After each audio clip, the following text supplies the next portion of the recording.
Hi friends, welcome to Deepika reviews. ఈ video మీకు నచ్చినట్లయితే వీడియోని లైక్ చేసి షేర్ చేసి సబ్స్క్రైబ్ చేసుకోవడం మర్చిపోకండి. ముద్దాయిని తీసుకొచ్చి బోన్లో నిల్చోబెట్టండి అని జడ్జి గారు చెప్పడంతో విహారిని తీసుకెళ్లి బోనులో నిల్చోబెడతారు. మొదలు పెట్టండి అని జడ్జి గారు చెప్పడంతో ప్రాసిక్యూషన్ లాయర్ లేచి నుంచొని మిలాట్ బోనులో నుంచున్న ముద్దాయి విష్ణు విహారీ హైదరాబాద్లో పెద్ద బిజినెస్ మ్యాన్. ఈ మధ్యనే వైజాగ్ వచ్చి వాళ్ళ నాన్న కంపెనీని టేక్ ఓవర్ చేసుకొని ఇక్కడే స్థిరపడ్డారు. సిరి అనే అమ్మాయిని క్యాంటీన్ కాంట్రాక్ట్ ఇస్తానని మభ్యపెట్టి ఆ అమ్మాయి పట్ల అసభ్యంగా ప్రవర్తించి ఆ అమ్మాయిని లైంగిక దాడికి గురి చేసి ఈ విషయం ఎక్కడ బయటికి వస్తుందోనని ఈ విష్ణు విహారీయే ఆ అమ్మాయి వెళ్తున్న ఆటోని కారుతో గుద్దాడు జడ్జి గారు.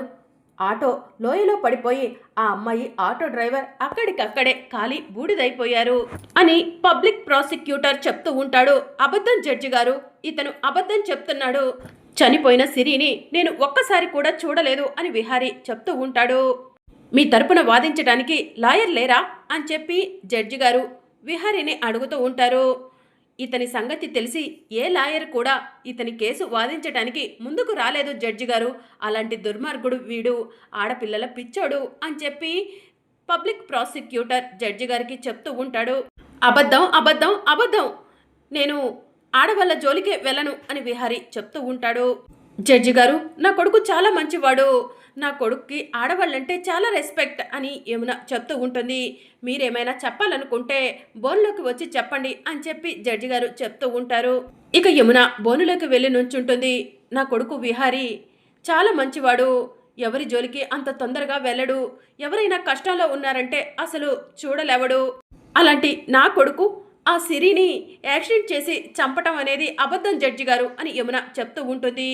తల్లికి కొడుకు ఎప్పుడూ కూడా మంచివాడే జడ్జి గారు. ఈ విష్ణు విహారికి ఈవిడ తల్లి అవుతారు. ఈవిడ చెప్పిన సాక్ష్యం చెల్లదు అని ప్రాసిక్యూషన్ లాయర్ చెప్తూ ఉంటాడు. జడ్జి గారు, సిరి అనే అమ్మాయిని యాక్సిడెంట్ చేసి ఈ విష్ణు విహారియే చంపాడు అనటానికి నా దగ్గర సాక్ష్యాలు ఉన్నాయి. ఈ సాక్ష్యాలను ఒకసారి మీరు పరిశీలించండి అని చెప్పి ప్రాసిక్యూషన్ లాయర్ సాక్ష్యాలను జడ్జి గారికి ఇస్తారు. సాక్ష్యాన్ని జడ్జి గారు పరిశీలిస్తూ ఉంటారు. సాక్ష్యాలన్నీ పరిశీలించిన జడ్జి గారు విష్ణు విహారీయే సిరి అనే అమ్మాయిని యాక్సిడెంట్ చేసి చంపాడు అనడానికి సాక్ష్యం ఉంది కాబట్టి ప్రాసిక్యూషన్ లాయర్ ఇచ్చిన సాక్ష్యాన్ని కోర్టు వారు పరిగణలోకి తీసుకుంటూ విష్ణు విహారీకి యావజ్జీవ కారాగార శిక్ష విధించడం అయింది అని జడ్జి గారు చెప్తూ ఉంటారు. ఇక అప్పుడే ఎక్స్క్యూజ్ మీ జడ్జి గారు అంటూ జేడీ కేడీ వస్తారు. ఎస్ అని జడ్జి గారు అంటూ ఉంటారు. విష్ణు విహారీ గారు ఏ తప్పు చేయలేదు అని చెప్పి జేడీ చెప్తూ ఉంటుంది. విహారీ గారే యాక్సిడెంట్ చేశారు అనటానికి ప్రాసిక్యూషన్ లాయర్ సాక్ష్యాన్ని సబ్మిట్ చేశారు. విహారీ గారు తప్పు చేయలేదని మీరు ఎలా చెప్పగలరు అని చెప్పి జడ్జి గారు జేడీని అడుగుతూ ఉంటుంది. కేడీ తీసుకురా అని జేడీ చెప్పడంతో కేడీ ఆటో డ్రైవర్ని తీసుకొని వస్తాడు. ఎవరితను అని జడ్జి గారు అడుగుతూ ఉంటారు. సిరి ప్రమాదానికి గురైంది అన్నప్పుడు సిరి వెళ్తున్న ఆటోని డ్రైవ్ చేసిన డ్రైవర్ ఇతనే జడ్జి గారు అని చెప్పి జేడీ చెప్తూ ఉంటుంది. దాంతో అక్కడ ఉన్న వాళ్ళంతా కూడా షాకింగ్గా చూస్తూ ఉంటారు. ఆటో లోయలో పడిపోయినప్పుడు ఆటోలో ఉన్న డ్రైవర్, ఆ అమ్మాయి సిరి ఇద్దరూ చనిపోయారని సబ్మిట్ చేసిన సాక్ష్యాల్లో ఉంది కదా అని జడ్జి గారు అంటూ ఉంటారు. కేసుని తప్పుదోవ పట్టించడం కోసం ఆటో డ్రైవర్ చనిపోయినట్టు క్రియేట్ చేశారు. విహారీ గారు వెనక పెద్ద కుట్ర జరుగుతుంది. ఇదంతా కూడా కుట్రలో భాగమే జడ్జి గారు. దయచేసి ఇతను చెప్పే మాటలను ఒకసారి మీరు వినండి అని చెప్పి జేడీ చెప్తూ ఉంటుంది. బోన్లోకి వచ్చి నుంచొని నువ్వేం చెప్పాలనుకుంటున్నావో చెప్పు అని జడ్జి గారు చెప్పడంతో ఆటో డ్రైవర్ బోన్లోకి వెళ్ళి నుంచుంటాడు. నమస్కారం జడ్జి గారు, నేను ఆటో డ్రైవర్ని.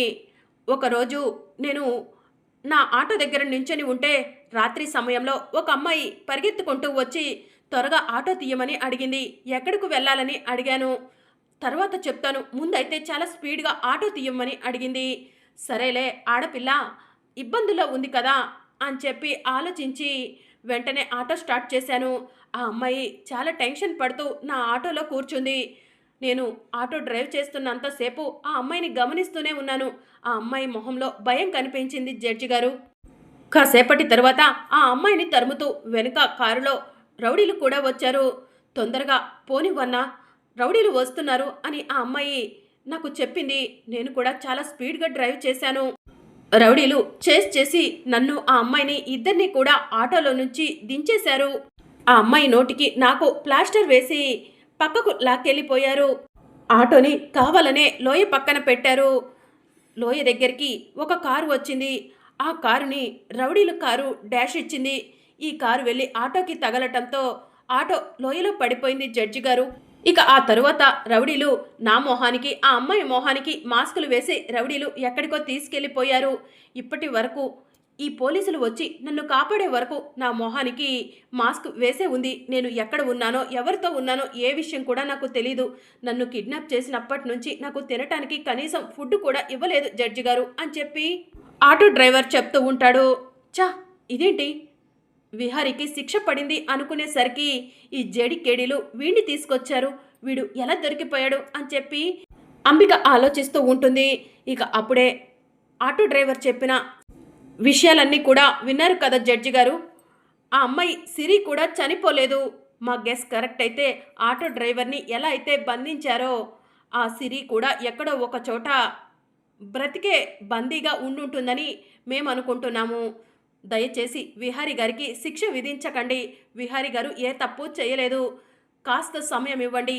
ఈరోజు ఆటో డ్రైవర్ని వెతికి ఎలా అయితే తీసుకొచ్చామో సిరిని కూడా అలాగే తీసుకొస్తాము. ఈ కేసుని మేము పర్సనల్గా తీసుకోవాలనుకుంటున్నాం జడ్జి గారు అని జేడీ అంటూ ఉంటుంది. జడ్జి గారు, ఇదంతా నాటకం అని ప్రాసిక్యూషన్ లాయర్ చెప్తూ ఉంటాడు. Objection over rule. ఏది నాటకం? ఆటో డ్రైవర్ తనంతట తాను వచ్చి నిజం చెప్తుంటే అబద్ధమని ఎలా అంటారు మీరు అని చెప్పి జడ్జి గారు అంటూ ఉంటారు.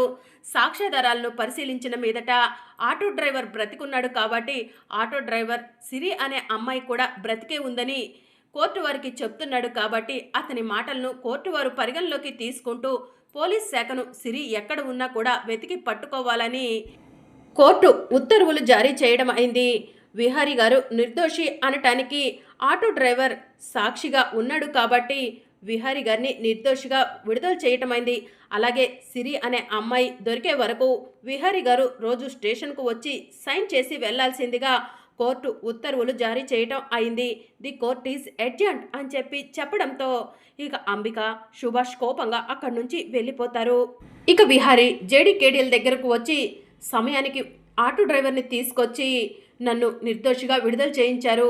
నేను మీకు ఎప్పటికీ రుణపడి ఉంటాను జడి అని విహారీ చెప్తూ ఉంటాడు. విహారీ గారు, మీరు నిర్దోషి అని మాకు తెలుసు. ఈ కేసుని పర్సనల్గా తీసుకొని మేము ఇన్వెస్టిగేషన్స్ చేశాము. ఆటో డ్రైవర్ బ్రతికున్నాడని తెలిసిపోయింది. సిరి ఎక్కడ ఉందో తెలుసుకుంటే ఈ కేసు సాల్వ్ అయిపోయినట్టే అని చెప్పి జేడీ చెప్తూ ఉంటుంది. ఇక క్రిష్ పరిగెత్తుకుంటూ జేడీ దగ్గరకు వచ్చి, ఆంటీ నిజంగానే మా అమ్మ బ్రతికుందా అని క్రిష్ అడుగుతూ ఉంటాడు. ఈ ఆటో డ్రైవర్ చెప్పిన సాక్ష్యాలను పరిశీలిస్తే మీ అమ్మ బ్రతికే ఉంది క్రిష్ అని చెప్పి జేడీ చెప్తూ ఉంటుంది.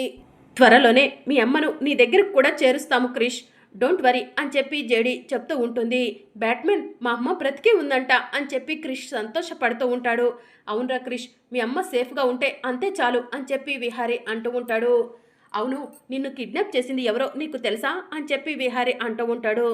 తెలియదు సార్, నేను వాళ్ళను చూడటం కూడా అదే మొదటిసారి అని చెప్పి ఆటో డ్రైవర్ చెప్తూ ఉంటాడు. డోంట్ వరీ విహారీ గారు, వాళ్ళెవరో మాకు తెలుసు అని జేడీ చెప్తూ ఉంటుంది. మీకు తెలుసా అని విహారీ అంటూ ఉంటాడు. అవును విహారీ గారు, వాళ్ళు ఆ వడ్డీ శకుంతల మనుషులే. వడ్డీ శకుంతల మనుషులే ఈ ఆటో డ్రైవర్ని కిడ్నాప్ చేశారు. ఖచ్చితంగా సిరి కూడా ఆ వడ్డీ శకుంతల దగ్గరే ఉంటుంది. ఇప్పుడు ఆ వడ్డీ శకుంతల దగ్గరికే వెళ్ళాలి అని చెప్పి జేడీ చెప్తూ ఉంటుంది. త్వరగా ఈ కేసుని సాల్వ్ చేయండి జేడీ, క్రిష్ బాధ చూడలేకపోతున్నాను అని చెప్పి విహారీ చెప్తూ ఉంటాడు. డోంట్ వరీ విహారీ గారు, మేం చూసుకుంటాం. కేడి పద వెళ్దాం అని చెప్పి జేడీ అంటుంది. జేడీ కేడి ఇద్దరూ కలిసి వడ్డీ శకుంతల ఇంటికి వెళ్తారు. ఏంటి మేడం ఇలా వచ్చారు అని వడ్డీ శకుంతల అడుగుతూ ఉంటుంది. నిన్ను అరెస్ట్ చేయడానికి అని జేడీ అంటుంది. నన్ను అరెస్ట్ చేయడానికా? నేనేం తప్పు చేశాను అని చెప్పి వడ్డీ శకుంతల అంటూ ఉంటుంది. సిరి వెళ్తున్న ఆటో డ్రైవర్ని కిడ్నాప్ చేసింది నీ మనుషులేనని తెలిసిపోయింది. వాళ్ళిప్పుడు నా కస్టడీలోనే ఉన్నారు. వాళ్ళు ఆటో డ్రైవర్ని కిడ్నాప్ చేపించింది నువ్వేనని కూడా చెప్పారు. పక్కా ఆధారాలతోనే వచ్చాం వడ్డీ Shakuntala. You are under arrest. కేడి చేతికి బేడీలు వేయి అని చెప్పి జేడీ చెప్తూ ఉంటుంది. ఇక కేడి వడ్డీ శకుంతల చేతులకి బేడీలు వేస్తూ ఉంటాడు. మేడం ప్లీజ్ మేడం నన్ను వదిలిపెట్టండి మేడం అని వడ్డీ శకుంతల అంటూ ఉంటుంది. ఏంటి వదిలిపెట్టాలా?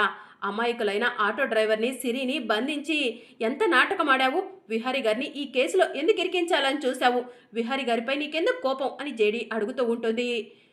సిరిని ఎక్కడ దాచిపెట్టావో అది కూడా నువ్వు చెప్పాల్సిందే. అన్ని విషయాలు బయటికి వస్తేనే నిన్ను వదిలిపెడతాను, లేదంటే నిన్ను స్టేషన్కు తీసుకెళ్ళి 4 తగిలిస్తే నిజాలన్నీ నీ అంతటా నువ్వే బయట పెడతావు అని జేడీ చెప్తూ ఉంటుంది. మేడం నేను విహారీ గారిని కావాలని ఈ కేసులో ఇరికించలేదు. నాకు ఎవరో ఫోన్ చేశారు, వాళ్లే నన్ను ఇలా చేయమని చెప్పారు. వాళ్ళు చెప్పినట్టుగానే చేశాను మేడం. కానీ తిరిగి తిరిగి కేసు నా మెడకే చుట్టుకుంటుందనుకోలేదు అని వడ్డీ శకుంతల చెప్తూ ఉంటుంది. ఎవరు వాళ్ళు? నీకు వాళ్ళతో ఎలా పరిచయం అని చెప్పి జేడీ అడుగుతూ ఉంటుంది. వాళ్ళెవరో నాకు తెలీదు, నేను చూడలేదు, వాళ్ళు ఫోన్ మాత్రమే చేశారు అని చెప్పి వడ్డీ శకుంతల చెప్తూ ఉంటుంది. అయితే వాళ్ళ ఫోన్ నెంబర్ చూపించు అని చెప్పి జేడీ అంటుంది. ఫోన్ నెంబర్ వడ్డీ శకుంతల జేడీకి చూపిస్తుంది.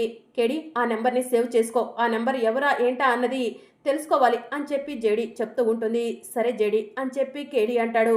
మరి సిరిని ఎక్కడ దాచిపెట్టావు అని చెప్పి జేడీ అడుగుతూ ఉంటుంది. సిరి ఎక్కడుందో నాకు తెలీదు అని వడ్డీ శకుంతల అంటూ ఉంటుంది.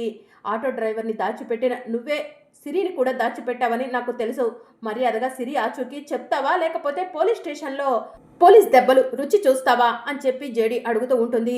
వద్దు మేడం, నేను చేసింది తప్పే, నన్ను క్షమించండి, సిరి ఎక్కడ ఉందో చూపిస్తాను అని చెప్పి వడ్డీ శకుంతల ఒక రూమ్ దగ్గరికి జేడీని కేడీని తీసుకొని వెళ్తుంది. సిరి ఎక్కడ అని చెప్పి జేడీ అడుగుతూ ఉంటుంది. అదిగోండి మేడం అక్కడ అని వడ్డీ శకుంతల వేలు చూపిస్తూ ఉంటుంది.